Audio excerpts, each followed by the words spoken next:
ඔබේ පද රචනයක්. වේදනාවෙන්ද මේක ලියන්නේ? කලාව කියන්නේ හැම කෙනෙක්ගේම අගේ තියෙන දෙයක්. දුවනවා සින්දු ටික පස්සෙන් එනවා.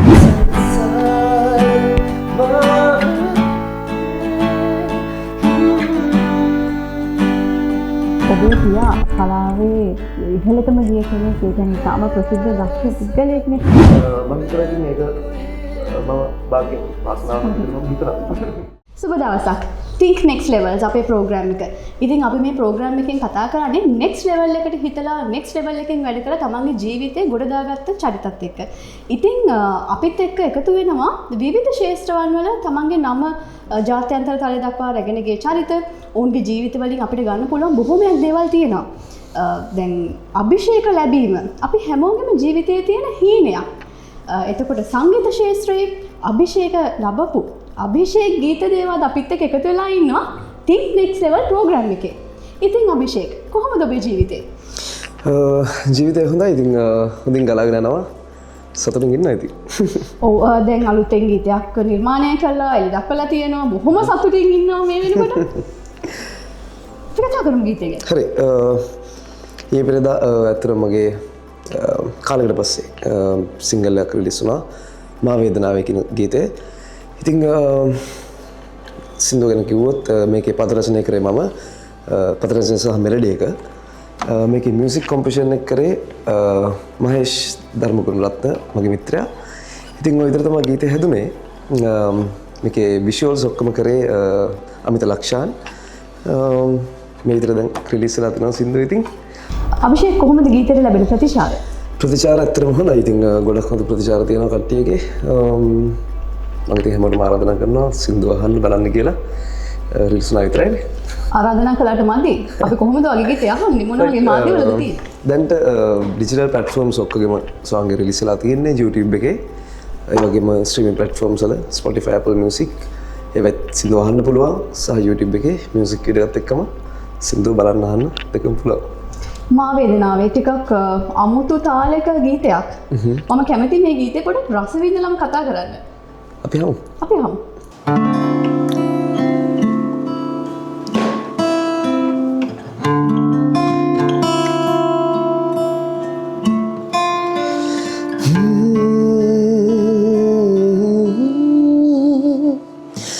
නිතිනේන මේ රාත්‍රියා මේ සිත සනසන්න නුඹයිද නාවේ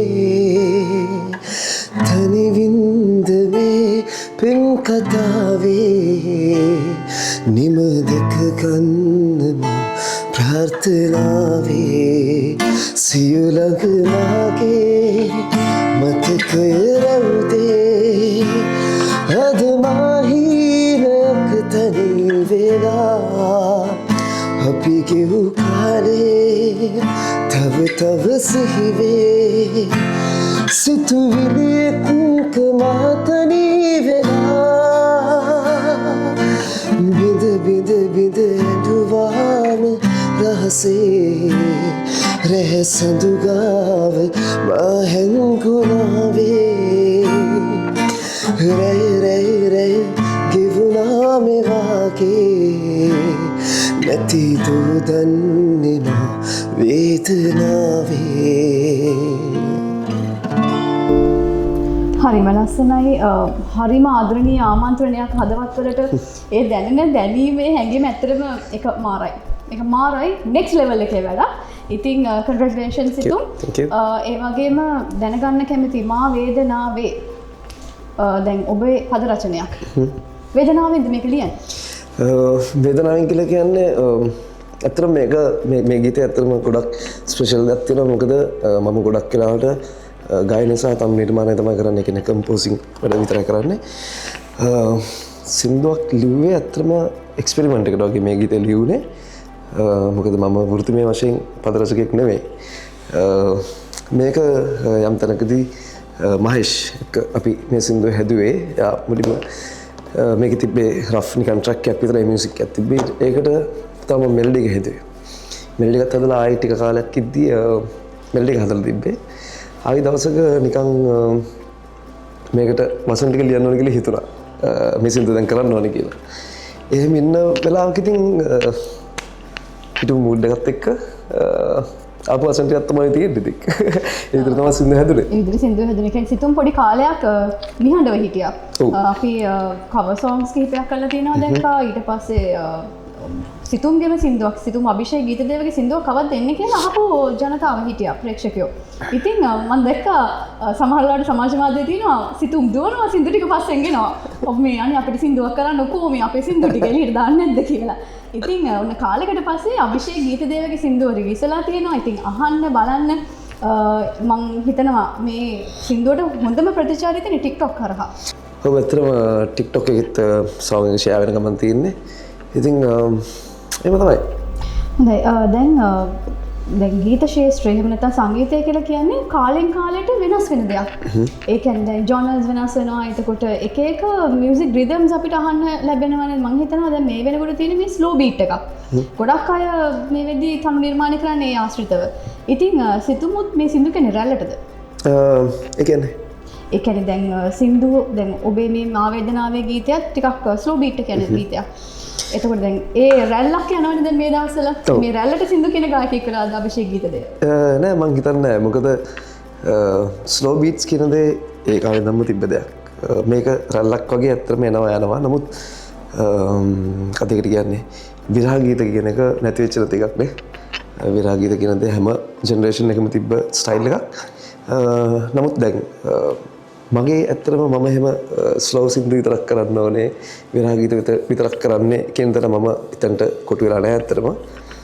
ඉදිරියේදී ගොඩක් වෙනස් ජොනරස් එක කරපු ගීතත් එන්න තියෙනවා. එහෙම රැල්ලක් කියලා දෙයක් ෆලෝ කරනවා කියලා එකක් නැහැ ඉතින්. ඒ කාලෙට එන මුඩ්ඩත් එක්ක ඉතින් කරනවා සහ කරලා ගොඩක් කල් රිලීස් නොකර තියෙන සින්දුත් තියෙනවා. කොහොම හරි ඉතින් යනවා ඉතින්. ඔහොම තමයි වැඩ වෙන්නේ. එහෙම තමයි වෙන්නේ. එතකොට දැන් අභිෂේක් ගීතදේව කියලා කියන්නේ ගීතයම ගීතයක් කරගත්ත පරම්පරාවකින් එන ඊළඟ පුරුකක්. ගීතදේව පරම්පරාව ඊළඟ පුරුක කියලා කිව්වොත් හරි. ඉතින් කොහොමද අභිෂේක් ඔයාගේ ජීවිතයට මේ කලාව කියන දේ මම හිතන්නේ පුංචි කාලේ ඉඳලම හරිම සමීපයි තාත්තා අක්කා අයගෙන්. එතකොට ඔයාගේ පටන් ගන්න කොහොමද වෙන්නේ මේ කලා ශාස්ත්‍රයට පිවිසෙන්නේ කොහොමද? කලා ශාස්ත්‍රය කියන්නේ සංගීතය කියන දේ මට ලැබෙන්නේ ගෙදරින් මුලින්ම. මොකද මගේ පියා සංගීතවේදියෙක් කේමරා ගීතදේව. ඉතින් ගෙදර තියෙන පරිසරයෙන් එන දෙයි ඊට පස්සේ පාසල් අධ්‍යාපනයේදීත් මම සංගීතය කියන දේ ඉගෙන ගන්න පටන් ගත්තා. එතනින් පස්සේ ඊට පස්සේ විශ්වවිද්‍යාල දක්වා සංගීතයම තමයි ඉගෙන ගත්තේ. ඉතින් ඒ විදිහට ඉතින් තමයි ඉතින් ගමන යන්නේ. හරි. දැන් ඕනම දෙයක සාර්ථකත්වයක් ලබන්න නම් හැදෑරීමක් අවශ්‍ය කරනවා. එතකොට දැන් අභිෂේක් ගීතදේව කියලා කියන්නේ මේ වෙනකොට උපාධිධාරියෙක්. මම හිතනවා ඔබගේ යම් කාලයක ඒ නිහඬියාවට හේතුවත් අධ්‍යාපන කටයුතු. ඔව් ඇත්තටම. එතකොට කොහොමද මේ දැන් අධ්‍යාපන කටයුතු නිමා කරලා තියෙනවා? එතකොට ඒ තමන් හදාරපු දේ කොහොමද ඔයාට ඔයාගේ සංගීත ක්ෂේත්‍රයේ ඉදිරි ගමනට අත්ලක් වෙන්නේ? ඇත්තටම විශ්වවිද්‍යාල ජීවිතය ගත්තත් අපි සංගීතය හෝ අපි කරන කලාව මොන මොදයක් අපි ඉගෙන ගන්න එක තුළින් අපිට ඇත්තටම අපේ තියෙන අයිඩියාස් අපිට කරන්න ඕන ක්‍රියේෂන්ස් අපිට ඕන ප්‍රොඩක්ෂන්ස් කරන්න ගොඩක් සපෝට් එකක් තියෙන ඒ දේවල්. ඉතින් මං හිතන ඒ දේවල් හැමදේම හොඳ විදිහට ලැබිලා තියෙනවා කියන එක. ඉතින් ඒවත් එක්ක හොඳ ක්‍රියේෂන්ස් කරමින් ඉන්න එක තමයි ඉතින් කරන්න සහ කරන්න try කරන්නේ. හරි. දැන් මම හිතන්නේ කතා කරනවට වඩා ගොඩාක් අපි ප්‍රිය කරන්නේ මේ හරිම soft voice එකක් නේ තියෙන්නේ. يعني නිකන් අර සරිගම කිව්වොත් ඒක මිනිසුන්ට දැනෙන විදිහට කියන කෙනෙක් තමයි අභිෂේක් කියලා කියන්නේ. ඉතින් ගීත වලට තමයි වැඩි ප්‍රියත්වයක් තියෙන්නේ. මම හිතනවා මේ ප්‍රෝග්‍රෑම් එක බලන ගොඩක් දෙනෙක් මාත් එක්ක එකඟ වෙයි ගීත අහන්න. අභිෂේක් ගීතදේව මේ මුළු කාලය පුරාවටම ගීත කිව්වොත් මේ ප්‍රෝග්‍රෑම් එක ගොඩක් අහන පිරිසක් ඉදී. ඉතින් තව පොඩි ගීතයක් මම ආසයි රස විඳින්න. හරි. මගේ ඔරිජිනල් එකක් තියෙනවා. තව 2022 අවුරුද්ද කරපු කවියක් ලියා හිතේ. මේකේ පද රචනය කරේ හර්ෂ මදුරංග මගේ මිත්‍රයා. මෙලඩි එක කරේ මම ගාන කරේත් මම. හොඳයි අපි ඒ ගීතය අහමු. නමුත් ඊට කලින් මට තව පොඩි ප්‍රශ්නයක් ආවා මේ. කවද්ද සිතුම් කරකාරයට යන්නේ? කරකාරයට යන්න කියලා ඒවට නැවතුණා. ඉක්මනින්ම අහන්න පුළුවන් ඒකත්. ඉතින් අපි කරකාරයට යන සිතුම්ගේ කරකාරයට කලින් සින්දුවක් පොඩ්ඩක් අසින් ඉඳලා බලමු නේද? අපි යමු.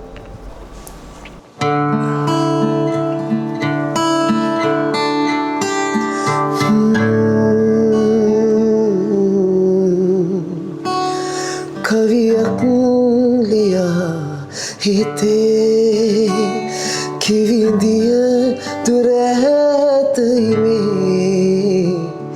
හුස්මක් පුරා නුබේ සිනහා තාම මැවේ නොයනා නිසා දිවියේ සදා හිත කීව ආදරේ ඉන්නම් බලා හමුවන තුරා සංසාර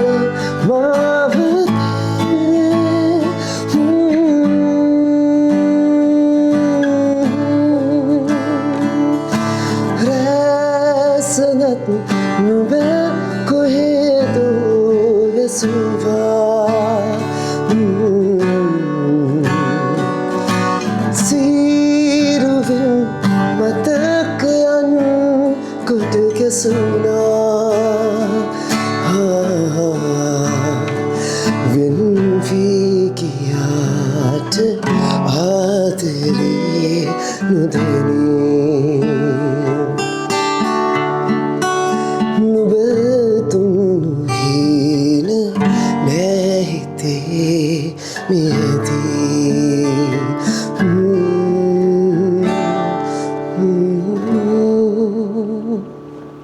ඉතාමත් ලස්සනයි සිතුම් බොහොම ස්තුතියි. ඉතින් කවියක් ලියා හිතේ අභිෂේක් අපි කතා කරමු මේ ගීතය කොහොමද ලියවෙන්නේ කියලා. මේකේ මුලින්ම මම මෙලඩි එකක් කරා. ඊට පස්සේ මගේ මිත්‍රයා හර්ෂ මధుරංග තමයි ඉතින් හැම සින්දුවක්ම ලියන්නේ ගොඩක් වෙලාවට මගේ. හර්ෂට ඉතින් මෙලඩි එක දැම්මා. ඊට පස්සේ හර්ෂලත් වැඩි ෆීල් එකක් ලැබලා තේරුණා. ඊට පස්සේ ඉතින් පද ටික හදාගත්තා අපි සාමාන්‍ය විදිහට මෙලඩි එක හිතුන එක තමයි ඉතින් බේසිකලි අපේ ෆ්ලෝ එක සින්දුවේ විතර තමයි නිර්මාණය වුණේ. ඉතින් දැන් ගොඩක් තරුණ පිරිස ඉන්නවා අභිෂේක් මේ ගීත ගායනයට යොමු වෙන්න කැමැති. දැන් ඒ අයට විවිධ මාර්ගත් මේ වෙද්දී ලැබිලා තියෙනවා. ඒ කියන්නේ රියැලිටි තරු වලින් බිහි වෙනවා. සමහර අය හැදෑරීමක් ඇතුව හෝ නැතුව ගීත ගායනා කරනවා. ඒ කියන්නේ දැන් සමහර පද පෙළ තියෙනවා. ඒ කියන්නේ ගීතේටම පද පෙළ දෙක තුනයි. ඒක ඕන කෙනෙකුට දැන් කියන්න පුළුවන් જાතිය ගීතක් තියෙනවා. ඉතින් සංගීතයේ කියන දෙයට යොමු වෙනකොට හරියට කොහොමද මේ තරුණ පරම්පරාව කෙනෙක් යොමු වෙනවා නම් මොකද ඔබ හැම වෙලාවෙම අභිෂේක් ගීතදේව කියන්නේ නෙක්ස්ට් ලෙවල් එකේ පුද්ගලෙක්, නෙක්ස්ට් ලෙවල් එකේ ගායකයෙක්. ඉතින් අපි කියමු කොහොමද අලුතෙන් මේ සංගීත ශාස්ත්‍රයට පිවිසෙන කෙනෙක්ට ඔබේ මොන වගේ පණිවිඩයක්ද තියෙන්නේ? ගායකෙක් විදිහටද? ගායකෙක් විදිහට එහෙම නැත්නම් අපි හිතමු කම්පෝසර් කෙනෙක් විදිහට. මම හිතන්නේ කලාව කියන දේ හැම කෙනෙක්ගේම ඇඟේ තියෙන දෙයක්. ඉතින් මට හිතෙනවා ඒ අතරින් ඔයා කියන විදිහට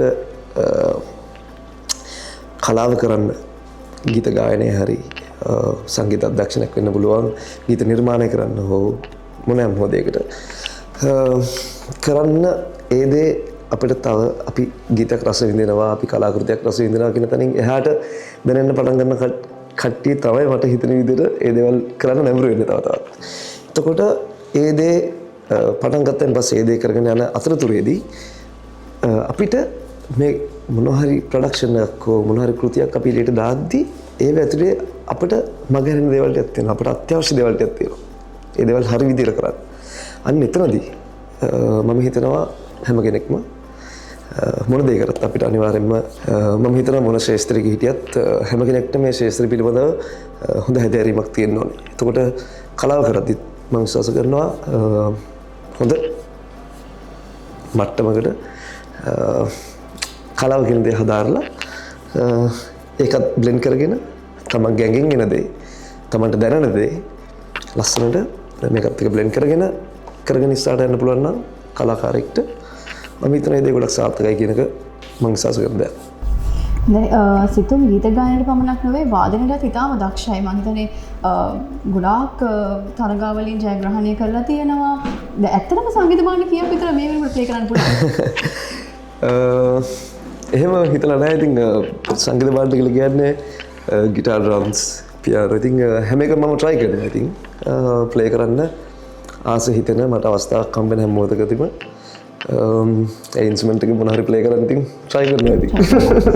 ඔබේ පියා කලාවේ ඉහළටම ගිය කෙනෙක්, ඒ කියන්නේ තාම ප්‍රසිද්ධ දක්ෂ පුද්ගලයෙක්නේ. ඉතින් එතුමාගේ සහයෝගය ඔබට කොහොමද දැනෙන්නේ? ඒ කියන්නේ තාත්තා ප්‍රසිද්ධ පුද්ගලයෙක් වීම පුතාට ඒක අවාසියක් වුණාද, වාසියක් වුණාද? පාසල් කාලේ දැන් සමහර දරුවෝ කියන්නේ කැමති නෑ පේරන්ට්ස් මීටින් එකකටවත් එනවට. සමහර කම්පිටිෂන්ස් දිනවා අභිෂේක් ගීතදේව දින්නා කියන තාත්තා හින්දානේ. එහෙම මෙන්ටලිටි එකක් මේ ලංකාවේ හැදෙනවා සමහර තැන්වලදී. ඔබටත් එහෙම වෙලා තියෙනවද? මෙහෙමයි. ඇත්තට මම සංගීත තරඟ කියන දෙයට ලොකුවට කැමැත්ත තියෙන කෙනෙක් නෙමෙයි. මම ආස සංගීතය කියන දේ කරන්න ඇත්තට. මට ඒකෙන් තරඟ කරන්න මම ගොඩක් වෙලාවට ආස නැති කෙනෙක්. එතනදී මම ගොඩක් ඒ කියන්නේ කම්පිටිෂන් කම්පීට් කරන්න කැමති නැහැ. මියුසික් හරි මම කරන දේ කලාව ඇතුලේ. එතනදී එහෙම ප්‍රශ්න ඇවිල්ලා නැහැ මට. ඒකින්ද මම ගොඩක් අඩුවෙන් ඒවට සහභාගී වෙලා තියෙන්නේ. ඒ හේතුවත් එක්ක. ඊට අමතරව ඉතින් තාත්තගෙන් ඒ ලැබිච්ච දේ සහ මට ලොකු කාලයක් ගිහිල්ලා එක්ස්පීරියන්ස් කරන්න තියෙන දේවල් ටිකක් හරිම පොඩි කාලෙකින් සහ ඉතා ඉක්මනින් මට අර ඉක්මනින් ඇබ්සෝබ් කරගන්න පුළුවන් chance එක තිබ්බා එතන. මම හිතනවා ඉතින් ඒක මම භාග්‍යයක් විතර වාසනාවක් විතර මම හිතනවා. දැන් ආටිෆිෂල් ඉන්ටෙලිජන්ස් එහෙම නැත්නම් AI කියන තාක්ෂණය ලෝකේ පුරාම වෙලීගෙන යනවා යම් ක්ෂේත්‍රවල. මේක කලා ක්ෂේත්‍රයට කොයි විදිහට බලපායිද සහ ඔබ භාවිතා කරන ටෙක්නික්ස් මොනවද? ඒ කියන්නේ ගීතයක් නිර්මාණය කරනකොට, තනු නිර්මාණය කරනකොට, පද රචනයේට මොන වගේ ටෙක්නික්ස් පාවිච්චි කරන්නේ? ටෙක්නික්ස් කියන්නේ ඇත්තටම දැන් අපි ප්‍රොඩක්ෂන් එකක් කරද්දී අපිට අනිවාර්යයෙන්ම දැන් මේ වෙනකොට තාක්ෂණත් එක්ක යන්න වෙලා තියෙන්නේ. තාක්ෂණයෙන් පිට කරන්න තියෙන වැඩ කොටස හරි අඩු වෙලා තියෙන්නේ දැන්. තියෙනවා. නමුත් තාක්ෂණත් එක්ක අපිට එකතු වෙලා යන්න වෙලා තියෙන මේ ගමන. ඒක ඇතුලේ මම හිතනවා තාක්ෂණික දැනුම අනිවාර්යයෙන්ම හැම වැඩක් ඇතුළෙම යොදාගෙන තියෙනවා සහ මේ වෙනකොට මුළු ලෝකෙම තාක්ෂණත් එක්ක තමයි මේ හැමදේම වෙන්නේ. සහ මෙන්ෂන් කරපු විදිහට AI තාක්ෂණය ගායකයන් නැති ගීත බිහි වෙයිද? මෙහෙමයි. AI කියන දේ ගැන මට තියෙන අයිඩියා එක තමයි මේ තාක්ෂණයේ කලාවට විතරක් නෙමෙයි හැම ඉන්ඩස්ට්‍රි එකකටම මේ වෙනකොට බලපාලා තියෙන්නේ. මම හිතනවා මිනිස්සෙක් කරන ක්‍රියේෂන් එකක් මේකේ හියුමන් කියන ෆීල් එක අපි ලොකු තරකට මිනිස්සු විදියට අපි රීච් කරොත් අපි හැමදෙස් මුලින් ඉදී. හැබැයි යම් කිසි තැනකදී අපිව පාස් කරොත් ගැටලුවක් එයි. නමුත් මම හිතනවා අපි නමුත් AI කියන තාක්ෂණ අපි අයින් කළ යුතු දෙයක් නෙමෙයි විදිහට තමයි මම දකින්නේ. අපිට ඒක විෂන් විදිහට අත්‍තරම යූස් කරන්න පුළුවන් අපි හැම ඉන්ඩස්ට්‍රි එකකටම. ස්පෙෂලි කලාවට දැන් ගොඩාක්ම ඒකබද්ධ වෙනවානේ. ඒතර ඒ කතන්දරෙත් එක්ක මම හිතනවා ෆිල්මින් වල සින්දු හදන දේ, සින්දු ලියන ඒවා, මෙලඩිස් හදන දේවල් වලදී හැම දෙයකදීම අපිට AI කියන ටූල් එක ලස්සනට යූස් කරන්න පුළුවන්. මම හිතනවා ඒක අපි ඒකේ හියුමන් කියන දෙත් තියාගෙන අපිට අරක ඇඩ් කරගෙන හොඳ කල එකක් ගන්න පුළුවන් නම් AI කියන දේ හොඳ ප්‍රවණතාවයක් විදිහට දකිනවා වගේ. හොඳයි. දැන් ඕක අපි හැමෝටම බලපාන කොමන් දෙයක්නේ. අභිෂේක් ගීතදේවට මේ ගමනේදී බලපාපු තව අභියෝග තියෙන්නේ නැති අනිවාර්යෙන්ම බිඳ වැටීම්, තව දරා ගැනීම ගොඩාක් දේවල් මේ ශේත්‍රය තුල ඔබටත් තියෙන්නේ නැති. ඉතින් අපි පොඩ්ඩක් ඒ ගැන කතා කරමු. මෙහෙමයි. බිඳ වැටීම් කියන දේ ඉතින් එනවා. පුළුවන් එතන ඉතින් හිටගෙන ඉඳලා පොඩ්ඩක් බලලා ආයි යනවා. හරිම සරලයි. ඉතින් මම ඇත්තටම ඒ දේවල් ගැන වැඩි හිතන්න යන්නේ නැහැ. සහ ඒව ගැන වැඩි බොරු වෙන කෙනෙක් නෙමෙයි මම. ඊට වඩා ඉතින් මට යන්න තියෙන ගමන හිමීට පාඩුවේ යන තැන තමයි ඉන්නේ. ඔව්. දැන් අවසාන වශයෙන් අපි දැනගන්න කැමති අභිෂේක් ගීතදේවගේ අනාගත බලාපොරොත්තු. අනාගත බලාපොරොත්තු ගොඩක් තියෙනවානේ. අනාගත බලාපොරොත්තු කිව්වොත් මට ඇත්තටම මගේ තියෙන එකම බලාපොරොත්තුව තමයි කලාවෙන් ජාත්‍යන්තර මට්ටමට දෙයක් කරන්න. අපේ රටට සේවාවක් අනිවාර්යෙන් මේක රට සේවාව කරන දේ කවදත් කරනවා. ඉතින් එහාටත් ජාත්‍යන්තර වශයෙන් හොඳ දෙයක් කරන්න පුළුවන් නම් සහ ඒකට අවශ්‍ය කරන අඩිතාලම දාගෙන යනවා. ඉතින් ඒක තමයි ඇත්තටම තියෙන ගෝල් එක. ඒක මොන පැත්තකින් ඉවර වෙයිද කියලා දන්නේ නැහැ. නමුත් ඒක තමයි බලාපොරොත්තුව. ඒකම බලාපොරොත්තුව. අපේ රටේ තියෙන අපේ රටේ තුලින් සම්පත්, අපේ රටේ තුලින් දක්ෂ කලාකරුවන් එකතු කරගෙන ඒගොල්ලොත් එක්ක කරන්න පුළුවන් හොඳම දෙයක් කරලා ජාත්‍යන්තර වශයෙන් අපිට මේ මට්ටමට රීච් කරන්න පුළුවන් දෙයක් කරලා කවදා හරි කරන්න අවශ්‍ය කරන දේ සහ ඒකට අවශ්‍ය කරන බඩපිටාව හදාගෙන ඒ යන ගමන තමයි ඉතින් අල්ටිමේට් ගෝල් එක. තා පොඩි දෙයක් මම දැක්ක දැන් මාවේදනාවේ ගීතයට හරි ලස්සනට රංගන එකත් නියැලෙනවා. ඉස්සරහට අභිෂේක් ගීත දේව සින්දු කියන එක පැත්තකින් ඉඳලා රඟපායිද? නෑ. හැබැයි ඒ තරුලකුණුත් තියෙන ඒ පැත්තෙනුත්. ඉතින් මම හිතන්නේ සංගීතය වාදනය කම්පෝසර් කෙනෙක් විදිහට මේ කියන්නේ හැම අතින්ම හරිම දක්ෂ කෙනෙක් අභිෂේක් ගීත දේව කියලා කියන්නේ. අවසාන වශයෙන් ගීතයේ next level එක අපි දැනගන්න කැමති. think next levels program එක ගැන මොකද හිතන්නේ? ඇත්තටම සතුටුයි. ඒ කියන්නේ මේ ප්‍රෝග්‍රෑම් එකේ තියෙන ස්පෙෂල් දේ තමයි මට තේරිච්ච විදිහට අපේ රටේ තුල ඉන්නවා ගොඩාක් දක්ෂයෝ. සහ වෙන වෙන concepts වලට වැඩ කරන අලුත් දේවල් හොයන අලුත් විදි හොයන රටින් එළියට දෙයක් කරන්න try කරන ඒකට අවශ්‍ය අඩිතාලම දාගෙන යන පිරිසක් එකතු කරගෙන කරන ප්‍රෝග්‍රෑම් එකක්. සහ ඉතින් ඒ හින්දා මටත් හරිම grateful. thank you ප්‍රෝග්‍රෑම් එකත් එකතු කරගත්තට. ඉතින් ගොඩක් සතුටුයි ප්‍රෝග්‍රෑම් එක ගැන. මේවා ඉතින් වෙන්න ඕන දේවල්. අභිෂේක් ගොඩක් තරුණ පරම්පරාවත් එක්ක වැඩ කරනවා. මම දැක්කා තියෙන ගොඩාක් තරුණයින්ට හරියට උදව් කරන පුද්ගලයෙක් අභිෂේක් ගීතදේව කියලා කියන්නේ. ඉතින් කාට හරි සම්බන්ධ වෙන කැමැත්තක් තියෙනවා නම් අභිෂේක් එක්ක වැඩ කරන්න. ගීතයක් නිර්මාණය කරගන්න වේවා. එහෙම නැත්නම් අභිෂේක්ගෙන් ගුරුහරුකම් ලබා ගන්න කැමැත්තෙන් කවුරු හරි බලාගෙන ඉන්නවා නම් කොහොමද ඔබ සම්බන්ධ කරගන්නේ? මම සම්බන්ධ කරගන්න පුළුවන් ඉතින් social media through සහ මට ඒක social media එකක් through හරි මට කතා කරොත් මම contact කරගන්න පුළුවන්. මගේ Facebook YouTube accounts හැමදේම තියෙනවා. මගේ Facebook page එකක් තියෙනවා අභිෂේක් ගීතදේව කියලා pages ටික. First Chord Music Institute එක තියෙනවා. ඒ හරහා මම හිතන්නේ වාදනීය සම්බන්ධව සහ ගායන සම්බන්ධව වයස් භේදයකින් තොරව පිරිස සම්බන්ධ වෙලා ඉන්නවා. ඒක ඉන්ස්ටිටියුට් එකේදී නමුත් අපි First Chord Music කියන එක ඇතුලේ මියුසික් ප්‍රොඩක්ෂන්ස් තමයි බේසිකලි කරන්නේ. ඉන්ස්ටිටියුට් එකේදී ඇත්තම සංගීත ඉගෙන ගන්න අවශ්‍ය කරන හොඳ ගුරුවරුත් එක්ක කරගෙන යන වෙන වැඩ පිළිවෙලකුත් තියෙනවා. හොඳයි. ඉතින් අද අපිත් එක්ක එකතු වුණේ ගීතයේ ගීතදේව. එහෙම නැත්නම් අභිෂේක් ගීතදේව. ඉතින් අභිෂේක් ගීතදේව කියලා කියන්නේ හරිම පොඩි වයසකදී ලොකු අචීව්මන්ට්ස් ගොඩක් ගත්ත කෙනෙක්. ඒක විවිධ ශාස්ත්‍රයන් වලදී සහ පුද්ගලික ජීවිතේ වුණත් ඔහු ඊටාම ස්ථාවරභාවයක ඉන්න කලාකරුවෙක්, හරි නිහතමානී කලාකරුවෙක්. ඉතින් අපි බොහොමත්ම ස්තුතිවන්ත වෙනවා අද අපේ ආරාධනය පිළි අරගෙන මේ වැඩසටහනට සම්බන්ධ වීමත් එක්ක මම හිතන ටිකක් අසනීප තත්වයකිනුත් ඉන්නවා. හැබැයි හරිම රස විඳපු වැඩසටහනක් මේක. ඔබේ සුමිහිරි ගායනයන් එක්ක අපේ ප්‍රෝග්‍රෑම් එක හරියට වර්ණවත් වුණා. ඉතින් ගොඩක් ස්තුතියි. ඒ වගේම ඔබගේ ඉදිරි අනාගතයට අපි සුබ පතනවා. think next level ප්‍රෝග්‍රෑම් එකත් එක්ක මම හිතනවා අභිෂේක් ගීතදේවගේ ගීතය මෙතනින් නිමා වෙන්නේ අපිට next level එකත් එක්ක ඊළඟ ප්‍රෝග්‍රෑම් එක කරන්න පුළුවන් වෙයි අභිෂේක් එක්ක. ගොඩක් ඉක්මනට බලාපොරොත්තු වෙනවා ඔයාගේ next level එක දකින්න. ඉතින් නැවත වරක් සුබ ප්‍රාර්ථනා කරන ගමන් ඔබට සමුදෙන්න.